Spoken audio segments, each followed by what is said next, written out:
Bulls Nation, the final game of preseason for the Chicago Bulls has come to an end, and we've ended the entirety of our preseason on a positive note, beating the Memphis Grizzlies today. And although it was a very close and competitive game throughout the entirety of this game, we saw some good positives, we saw some very big weaknesses in this game as well, but optimistic to see the Chicago Bulls end this preseason undefeated. Without further ado, let's talk about the Chicago Bulls versus the Memphis Grizzlies in this video.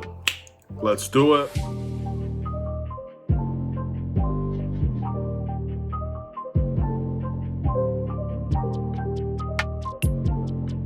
What's going on, everybody? It's the Bulls Show, aka Aidan, and welcome back to another video. Today, we've got a Chicago Bulls versus Memphis Grizzlies game reaction. The Chicago Bulls, 4 games played in preseason and 4 victories in hand. A fantastic way to end preseason. And now it all starts again, ladies and gentlemen, in the regular season when the wins and losses matter the most. Can the Chicago Bulls kick off their winning season against the Detroit Pistons coming up in the regular season? But before we get any further into that, please like and subscribe to the Bulls Show, turn notifications on, and let me know in the comments below your thoughts about the game today against the Memphis Grizzlies. The Chicago Bulls beat the Memphis Grizzlies 118 to 105. It was a strong performance around from the Chicago Bulls. Obviously, we saw some competitive games. We've seen some competitive highlights in this game. We saw some really big negatives in terms of the paint, defense, and everything of that aspect.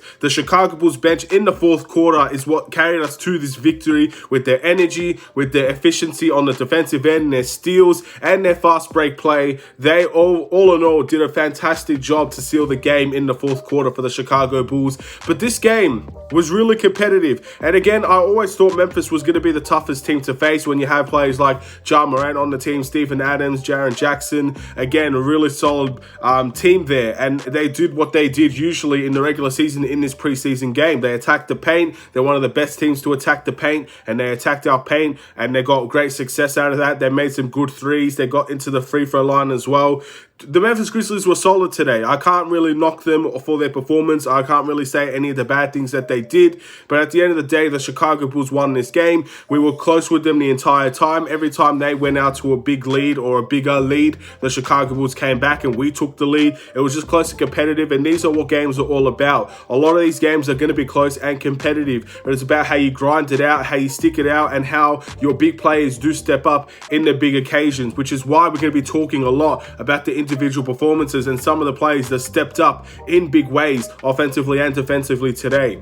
The Chicago Bulls, again, looking at their weaknesses, the paint defense was really poor today. And again, it makes sense that the Memphis Grizzlies attacked the paint as much as they did because they were one of the league leaders in attacking the paint last year. And now look at them. They were attacking our paint at will, it looked like, for the Chicago Bulls. Only late on did we really see them struggle to score in our paint. And this is something that we need to rectify. We saw this against the Cleveland Cavaliers as well in the previous game, attacking the paint. They got that dribble penetration into the paint at will, and it didn't really change from that game to this game. So that's a weakness in our game that the Chicago Bulls need to rectify. Also, we did get a lot of turnovers in a small space of time. I don't think our turnovers overall was bad, but in that specific space of time, in that third quarter, we did give away a lot of we did give the ball away. We didn't keep it clean, and they ended up coming back from that as well. So a few things that we need to look over for the Chicago Bulls and try to clean up heading into the regular season. But all in all, you can't complain about an undefeated preseason, especially when both teams kind of played their main guys. The Chicago Bulls for the longest time played that 9-man rotation, and that looks like what we're going to be seeing in the games against the Detroit Pistons and onwards. We're going to see a certain type of rotation. We saw our starters play the minutes that they should be playing. We saw the bench in a limited space. We didn't see Derrick Jones Jr. today. We didn't see Alize Johnson, or we didn't see Stanley Johnson or Matt Thomas until late on in the fourth quarter. These are the things that we need to take note of. We did, in the end, do what I said we were going to do, and that was play our main guys and play the main rotation. Obviously, it's not perfect. I don't think Tony Bradley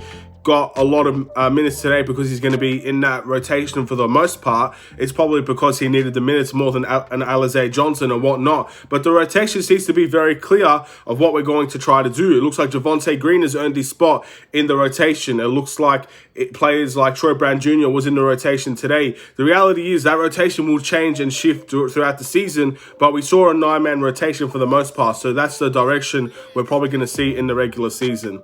Let's talk about the individual performances, ladies and gentlemen. Let's talk about the players that stepped up when we needed them most. And without further ado, let's talk about Zach LaVine, ladies and gentlemen. He had 31 points today, 6 rebounds, 6 assists, 1 steal, and 1 block. Zach LaVine's third quarter was massive for the Chicago Bulls. He helped us carry us when we looked down and out in the game. And once again, this is what Zach LaVine does. This is what our All-Star does. And it just goes to show that Zach LaVine is still going to be Zach LaVine in this team. Just because we have DeMar DeRozan, just because we have Lonzo Ball, just because we have Nikola Vucevic, doesn't mean Zach LaVine is not going to get up the shots that he needs. Doesn't mean that Zach LaVine isn't going to lead by example. Doesn't mean that Zach LaVine isn't going to be a good player on this team. I have people telling me Zach LaVine won't be an All-Star this season. And again, we'll wait and see if that ends up being the case, but I don't believe those people for a second. So the reality is the Chicago Bulls has an All-Star in Zach LaVine in my eyes, and he's stepping up to the occasion, and he stepped up today to help us with the victory. Let's move on to DeMar DeRozan, ladies and gentlemen. Had 19 points, 4 rebounds, and 2 assists in today's game. DeMar DeRozan was solid, a mid-range assassin, as we all know him to be. He had a really good level of isolation as well in this game as well. He did take people on. He did go into the paint. He did what DeMar DeRozan often does, and his scoring was vital for this game as well. We needed those 19 points. We needed those rebounds, and we needed those assists. All of the stats that we see today, the Chicago Bulls needed to win this game because of how competitive it was throughout the entirety of the game. So DeMar DeRozan, I thought, had a decent game. Lonzo Ball had 5 points, 7 rebounds, 6 assists, and 2 steals. I think scoring-wise for Lonzo Ball, there were some shots that were, I guess, lackluster, let's just say, because, again, scoring-wise, he wasn't really hitting the scoreboard as much as we would like. But everywhere else, Lonzo Ball was Lonzo Ball. Rebounding-wise was essential for the Chicago Bulls. One of the team leaders in rebounds today. 6 assists was massive. His 2 steals shows his defense once again. He's playing, in my opinion, he's playing some of the best defense I've seen of him. And I know he's a defensive-oriented player, and that's what he's known for. And at the end of the day, when he's playing defense, he plays defense. We all know what he can do on the defensive end. But that's a really good start to preseason with how he's playing defense. And again, it just goes to show the game changer that he is. He didn't need to score 15, 16, 17, 18 points this game to win this game, because his defense and his playmaking and just his point guard play, his high IQ, is what got us a really good standing in this game. He doesn't need to be a scorer. Of course, there will be games where he will score and he'll be more, I guess, willing to shoot the ball at times, and he'll make some shots that he didn't make today. But overall, Lonzo Ball is playing freely with this team. He's doing what needs to be done, and he's making the right plays, and the ball is in his hands to make the right decisions, and he's doing it. So I can't complain about Lonzo Ball today. Let's move on into Nikola Vucevic. Nikola Vucevic had 23 points, 8 rebounds, 2 assists, and 1 steal. Nikola Vucevic, was an up-and-down game. I think scoring-wise, this was by far his best preseason game. He was absolutely killing Steven Adams on the pick and pop. His mid-ranges were lethal today. He got some post moves in there as well. It was just a strong overall offensive game for Nikola Vucevic. However, defensively with Nikola Vucevic, it was a lackluster game. Steven Adams got really good points against him in the post. And Steven Adams is a strong guy. And in the end, he bullied Nikola Vucevic in the post. Obviously, Jaren Jackson made a really big amount of threes in this game. And Nikola Vucevic was responsible for some of those. Obviously, Tony Bradley played as well. And he's responsible as well for a lot of the paint production points. It's not just Nikola Vucevic.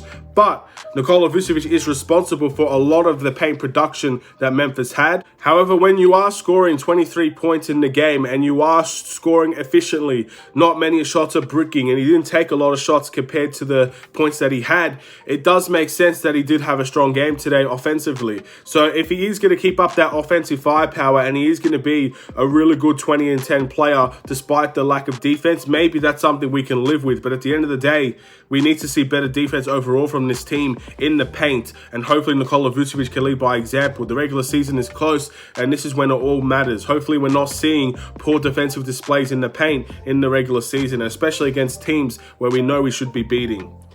Let's move on to Patrick Williams, his first game back for the Chicago Bulls in this preseason. He had 6 points, 3 rebounds, 2 assists, and 2 steals.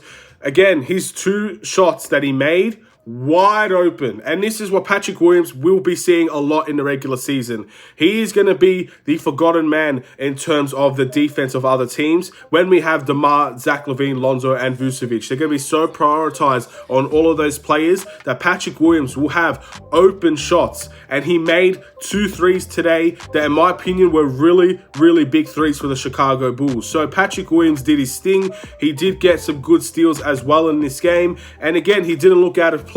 He only played 22 minutes today, so we will expect him to play a little bit more than that heading into the regular season. And of course, when those minutes restrictions are off of him, he will be back and ready to play at full effectiveness. So let's see what Patrick Williams can do when there's no restrictions on him.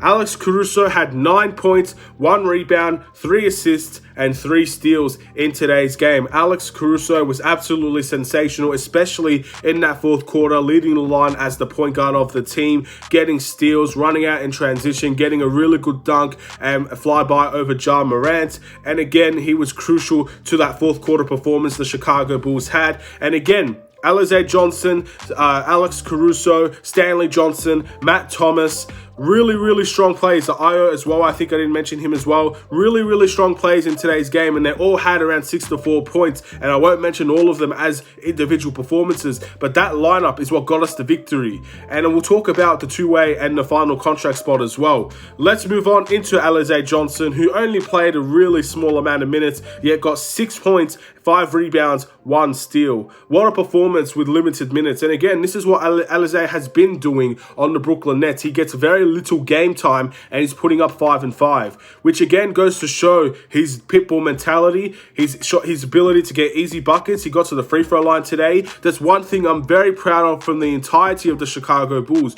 We got to the line today and we made sure that we were clinical at the line. I think Zach LaVine only missed 1 free throw. DeMar DeRozan, I don't think, missed a free throw. We were clinical at the line today and we got there a lot more than what we often see, and that's a big component to why we won the game. And it's the little things like that that will get us more wins for the Chicago Bulls. And Alize Johnson did get to the free throw line in those limited minutes, and again, a 6 and 5 performance with very little game time. How could you not be happy with that?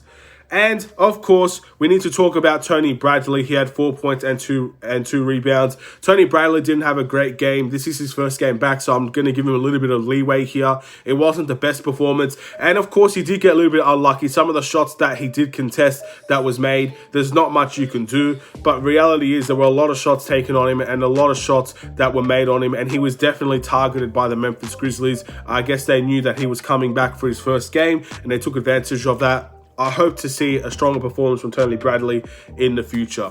And those are the individual performances today. Now, that fourth quarter, I want to talk about it again, ladies and gentlemen. Who's going to get the final contract? Who's going to get the two-way? At this point, with that performance from Stanley Johnson and Matt Thomas, the chemistry that they both had together, by the way, in limited minutes, they both really played well with each other. Why can't they both be part of this team? And again, I mentioned it as well in who's going to get that last contract spot. They could go for both if they really wanted to. One on a two-way, one on the final contract spot. But they played well together. And that's something that, again, is really interesting to see. Maybe we need both of them. Maybe both of them are going to be part of this future. And that's why both of them have not been waived yet. We're going to have to wait and see. But ideally, that was a really strong performance from both of them today. So if we're asking about who's going to get the contract spot, both of them played their part in getting a win for the Chicago Bulls. So again, it does leave the question still wide open for the Bulls fans. Now let's go into the must improve in the player of the game. No must improve for the Chicago Bulls in preseason. There wasn't a really bad player, and I don't want to give it to Tony Bradley just because it is his first game back. There's no need to do that to him. And the player of the game is going to be Zach LaVine, 31, 6 and 6 today. Third quarter was crucial, and he helped us get a crucial victory for the Chicago Bulls. A really fantastic performance from him, and it goes to show that Zach LaVine is still going to be Zach LaVine this season, and his scoring is going to be well needed. And if he can get those 5 assists, 6 assists every night, he's going to be a fantastic player for this team in the upcoming season. The Bulls' preseason record is 4-0. If you're keeping track of preseason records, last year's preseason record was 3-1. We ended up going undefeated this time around in preseason, which is a really strong thing to see. And I'm very happy the Chicago Bulls were able to do that in this preseason. I'm very excited to see if that could carry over into the regular season, because that's where our next game is heading against the Detroit Pistons. Now, I'm not sure who's going to be playing on that Detroit Pistons team heading into the regular season. I would expect majority of their players will be fit and ready to go, and so will the Chicago Bulls players. A lot of our players will be fit and ready to go. So let's see if the Chicago Bulls can do their thing and end the preseason well, but also kick off the regular season the way that it needs to be kicked off. A crucial start to the Chicago Bulls. We have a really tough November, so we need to take advantage of these early October games and pick up victories here that will be crucial heading in to that November stretch. And of course, the regular season, you need to start off well. If you start off poorly, sometimes it can ruin confidence and it could be hard to come back from that. We'll wait and see how the Chicago Bulls do. Nevertheless, I'm going to end this video here. Thank you for watching. Please like and subscribe if you're new. I know the Chicago Bulls have made more signings in relation to non-guaranteed contracts and potential waivings that we'll see as well. And again, I will make a video on that later on. Don't you worry. But for now, there was game day, ladies and gentlemen, and game day is all I'm focused on. And we'll talk about the rest at another time. Have a wonderful and safe day. I'll see you in another Chicago Bulls video. Stay safe, stay healthy, stay tuned for more. Take care and peace.